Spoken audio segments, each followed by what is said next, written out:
Bonjour à tous et bienvenue, c'est Electron et aujourd'hui je vous présente un super vélo électrique qui va être parfait pour du vélo taf. On est sur un Tenway, franchement magnifique. Ce que je vous propose dans cette vidéo, c'est de vous présenter toutes les spécificités du vélo. Je vais vous expliquer aussi dans quel état je l'ai reçu, comment était le carton. Et puis après, on va faire un test pour connaître son accélération, son freinage et bien sûr son autonomie. Puis à la fin, je vous ferai mon tour du propriétaire en vous donnant les plus et les moins que je peux avoir trouvé sur ce vélo. Mais avant toute chose, je vous invite à foncer, vous abonner et à activer la petite cloche. Comme ça, vous avez une alerte à chaque fois que je sors une nouvelle vidéo. Et moi, ce que je vais faire maintenant tout de suite, c'est envoyer le générique.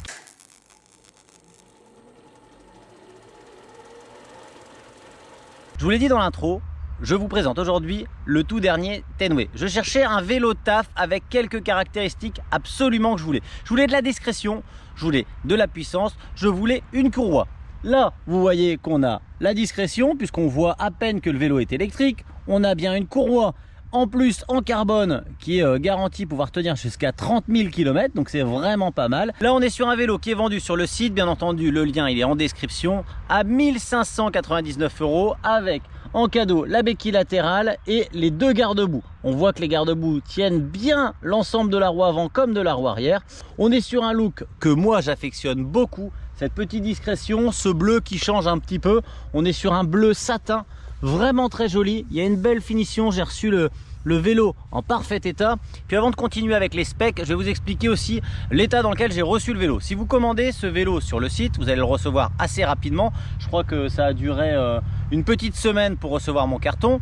Vous allez recevoir un carton, je l'espère comme moi, en parfait état et un vélo avec un petit montage à faire. C'est-à-dire qu'on va avoir sur le vélo toute la partie arrière qui est déjà montée. Et puis dans le carton, on va trouver une pompe, un chargeur puissant en 42 volts et 3 ampères-heure. On a aussi le garde-boue avant qu'on doit monter soi-même, le guidon à monter sur le vélo et puis voilà, quelques serrages ici et là. Ça va dans l'ensemble très vite. J'avais aussi une petite pompe avec tous les embouts possibles et imaginables pour gonfler les vélos, etc. Je précise que l'entièreté de toutes les pièces était clairement irréprochable. Il n'y a pas un coup, il n'y a pas une griffe. Tout à fait bon voyage et ça fait plaisir parce que quand on déballe quelque chose et qu'on a des mauvaises surprises, on peut vite avoir le cœur fendu. Là c'était pas le cas, j'ai eu mon cœur totalement en crush pour ce vélo. J'adore sa couleur un petit peu mat, on voit qu'on a un super beau bleu ici qui est brandé la marque Tenway. On a des petits logos sur le dessus du cadre, je vous laisse profiter de la finition, franchement c'est nickel. J'avais aussi cette selle, une selle très confortable, elle paraît pas mais on a l'impression d'avoir une selle un peu large alors que finalement elle prend pas trop de place. Les garde-boue eux sont en plastique, il n'y a pas de griffe nulle part. Là le vélo il a déjà roulé. Je suis déjà en crush parce que pour tout vous dire j'ai déjà parcouru plus de 20 bornes pour venir me poser ici dans ce petit spot. Là on a un code d'allumage pour déverrouiller le display et là ici on a l'ordinateur de bord. Vous voyez, vitesse moyenne 25,6 km/h, vitesse max 41,6 km/h sur 25 km. Donc c'est carrément pas mal. C'est même totalement bien. On va continuer avec les specs. On a un moteur ici de 250 watts, capable de délivrer jusqu'à 500 watts. Clairement, son déclenchement est ultra agréable. En à peine un demi-tour de pédale, il est déjà en action, il n'y a pas d'à-coup, on sent pas du tout qu'il se met en route, on sent qu'on a une assistance, il n'y a pas d'à-coup à l'accélération, mais il n'y a pas de coupure franche non plus quand le moteur cesse, c'est-à-dire qu'on va vraiment avoir une bonne fluidité à son allumage et à son extinction. On voit aussi qu'on a des freins à disque hydrauliques qui sont assez puissants. Clairement, ça m'a sécurisé mes 25 premiers kilomètres. Cette fois, c'était de ma faute. 2 fois, je me suis mis un petit peu en difficulté sur la route et les freins bien puissants, ça m'a permis, je pense, d'éviter un accident. On a des pneus aussi de bonne qualité, on a une bonne adhérence. Je l'ai essayé sur un petit peu de mouillé ce matin et je l'ai essayé aussi sur du sec. Franchement, on a une bonne adhérence. Là, pour le test, je l'ai gonflé à 4 bars. On pourrait monter la pression de ces pneumatiques jusqu'à 5 bars. On a un vélo bien rigide, donc avec des pneus en 5 bars, on est sur du vrai vélo route. Il n'y a pas de suspension ni à l'avant ni à l'arrière. C'est pour ça que j'ai fait ce choix de rouler à 4 bars. J'aurais peut-être pu avoir plus d'autonomie en test final, mais du coup on est sur un essai vraiment véridique de ce qui va se passer quand vous recevrez et si vous voulez rouler avec ce vélo. Je reviens sur les garde-boue, on voit qu'ils descendent vraiment bien ici avec cette bavette en caoutchouc. On a juste une petite partie plastique ici sur l'avant qui est pas solidaire avec cette partie là. Et si pendant le ride vous entendez des petits claquements plastiques, eh bien ça vient tout simplement d'ici. On a un bon gros spot lumineux qui éclaire vraiment bien la route. Par contre, à l'arrière, on va se contenter d'une petite lumière qui éclaire bien, mais qu'il faudra allumer et éteindre indépendamment du vélo. Il est parfaitement étalonné, je l'ai passé au radar. Quand on est à 25, on est à 25. Comme il nous assiste jusque 26, 26 et demi, on arrive assez facilement à rester tout le temps à 26 km/h. Au niveau du freinage, j'ai vraiment un bon ressenti. On a de la précision et en même temps de l'efficacité. Les freins hydrauliques font vraiment bien leur taf. On a des mâchoires efficaces avec des disques en 160 mm. Ce que j'adore, c'est l'intégration parfaitement discrète de la batterie. C'est une batterie de 7 ampères-heure. Le petit connectique de charge, il se cache ici.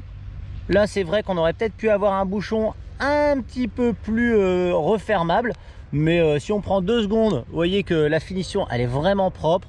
Là, on voit le système de pédalier avec la courroie, je vous disais tout à l'heure, en carbone. Elle est garantie pour 30 000 km. Et il y a un petit système comme ça, elle ne peut pas dérailler. Vous voyez qu'elle est guidée et dans un sens et dans l'autre. Le poids du vélo, il est annoncé à 15 kg. C'est énorme, hein. Franchement, pour un vélo électrique, c'est vraiment pas mal. Là, dans sa configuration, avec les garde-boue, je ne sais pas s'ils n'ont pas oublié de peser les pédales, on est à 18 kg. Ça reste vraiment top pour un vélo électrique. Regardez, voilà, on arrive à le porter assez facilement. Moi, clairement, ça m'a impressionné. Tout à l'heure, j'ai un pote qui l'a sous-pesé et il m'a dit il paraît plus léger que son VTT. J'ai des doutes quand même que ce soit plus léger qu'un VTT traditionnel, mais ça reste super léger pour un vélo électrique. Je vous laisse regarder aussi au niveau du guidon. Voilà ce qu'on a quand on est à bord du vélo. On a un guidon assez droit, position assez sympa qui nous permet de prendre la route vraiment sereinement. Tant pour des longs rides que pour des évitements. Avec un gros guidon large comme ça, l'avantage c'est quand on doit prendre le contrôle rapidement du vélo, eh bien c'est ultra efficace. Ce que je vous propose maintenant, c'est de partir rouler avec le vélo pour vous donner mon ressenti à l'accélération, au freinage et puis vous montrer un peu le comportement que peut avoir la partie cycle. Allez, c'est parti, on passe à bord et puis je vous montre immédiatement ses capacités d'accélération. Ce que je vous propose, c'est de vous lire un petit peu ce que je vais voir sur le compteur au moment où je vais accélérer. Donc là, j'ai choisi forcément le mode 3. C'est ici que ça se passe avec les petits boutons qui sont vite fait sous le pouce. Et on est parti, on démarre. Voilà, j'ai une assistance immédiate. Je suis déjà à 15, 17, 19, 23, 26 km/h. Voilà, vous voyez, ça va très vite. On a une très bonne accélération, une bonne nervosité. Pour vraiment vous donner la réactivité du moteur par rapport au pédalage, j'ai eu une petite idée tout à l'heure, c'est, regardez, un quart de tour, voilà, j'ai déjà l'assistance qui commence à se mettre en route et vraiment d'une manière fluide, hein. On n'a pas le petit coup de nerf qu'on pourrait avoir. Regardez là, si on attaque une petite montée, hop, je suis déjà assisté électriquement et puis ça va monter tout seul, hein. Pourtant là c'est quand même assez raide, je pense que même à l'image ça va se voir, je suis obligé de freiner parce que j'arrive un peu vite et même si on faisait un peu les fifous, voilà, ça monte sans aucun souci. Puis je sais pas si vous avez remarqué, mais il n'y a pas de sélecteur de vitesse. Regardez, j'ai marqué un temps d'arrêt. Là, on est encore dans la montée. Si je veux démarrer, j'ai déjà l'assistance. Je suis à 6 km/h, 7, 9, 11, 13, 14. Alors on arrive 20.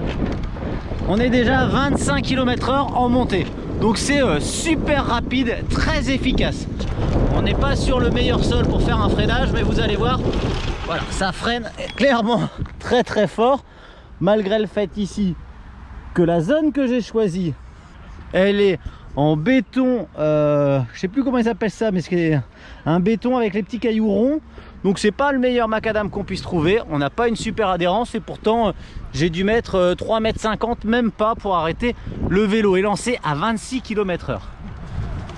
Je vais vous faire écouter un petit peu aussi le son du vélo. Vous allez voir que c'est impressionnant. Comme on est sur une courroie, on n'entend rien.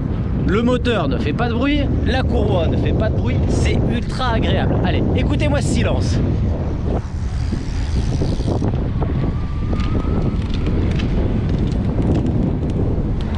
Démonstration sur l'accélération. On va faire un départ au feu rouge. Là on a une voiture vert. Voilà.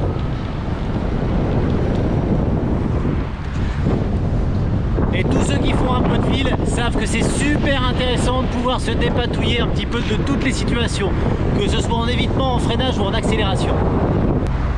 Le fait qu'on soit à côté d'une station-service, ça me fait penser que par rapport à l'utilisation d'une voiture, à environ 40 centimes le kilomètre, hein, quand on met l'assurance, l'entretien, le carburant, je suis assez large, eh bien il faut faire 4000 km en vélo pour pouvoir amortir le prix de l'utilisation d'une automobile. Ça, c'est pour répondre à ceux qui disent que certains vélos sont très chers. Mais le vrai calcul, il devrait se faire pour une petite citadine essence à 0,70 centimes du kilomètre. J'ai failli oublier de vous parler aussi de l'application. On a une application, il suffit de créer un compte et vous allez avoir accès à tout l'ordinateur du vélo, savoir tous les rails que vous avez fait, revoir tous vos historiques, connaître un petit peu plus vos parcours, vos dénivelés, etc. Donc ça, c'est bien sympa aussi. Je vous parle vite fait des modes. Et comme ça, après, je vous donne l'autonomie finale en utilisation intensive. En fait, quand vous êtes sans mode, clairement, le vélo, il est lourd. On l'emmène à 11-15 km/h. On sent bien qu'il est lourd, pas très réactif et qu'il n'a pas de système de vitesse. C'est vraiment l'accélération qui est donnée et qui vous donne l'assistance et la sensation d'avoir une vitesse automatique au niveau de la transmission. En mode 1, vous allez avoir une assistance qui va venir gentiment vous assister jusqu'à 20 km/h. Je pense qu'avec ce mode, on ne doit pas être loin de l'autonomie des 100 km. Ensuite, vous êtes à 23 km/h quand vous activez le mode 2. Et enfin, le mode qui nous intéresse, le mode 3, c'est celui que j'ai utilisé pendant tout ce ride, avec lequel je me suis vraiment régalé. J'ai fait beaucoup de montées, beaucoup de redémarrage. Je lui ai clairement pas fait de cadeau. J'ai fait exactement 51 km. Donc c'est une très bonne autonomie. Je pense qu'en gonflant le vélo à 5 bars, en pédalant un petit peu plus fort, en étant un peu économe, on sera toujours aux alentours des 50-70 km avec ce vélo. Donc c'est un très bon point. Si jamais vous voulez plus d'infos ou que j'ai oublié quelque chose, bien sûr en description, je vous mets un lien direct sur le site de Tenway et vous pourrez voir par vous-même un petit peu toutes les informations que vous cherchez. Finalement, ce bouchon, eh ben, il est resté bien fermé. Donc il n'y a pas de critique à ce niveau-là. La seule petite critique, c'est celle que je vous ai faite tout à l'heure au niveau du garde-boue. Donc là ici, je vais venir le coller par-dessous. Comme ça, j'aurai plus du tout de bruit de vibration. Ah oui, puis dernière petite touche légèrement négative, c'est qu'on n'a pas de lumière à l'arrière. En tout cas, intégré directement au vélo, on n'a que ce petit spot qui sert de lumière et qui marche à pile. Et puis les déflecteurs qui sont ici et là. Les points positifs, c'est tous les organes de sécurité qui sont quand même dans ce vélo, comme les déflecteurs sur les flancs de pneus, la lumière avant qui est super puissante, ce cadre qui est clairement magnifique. Moi je trouve son look vraiment irréprochable. Dites-moi vous en commentaire ce que vous pensez de ce vélo, de sa couleur, de la finition, de la vidéo. N'hésitez pas à balancer plein de commentaires, ça fait vivre la vidéo.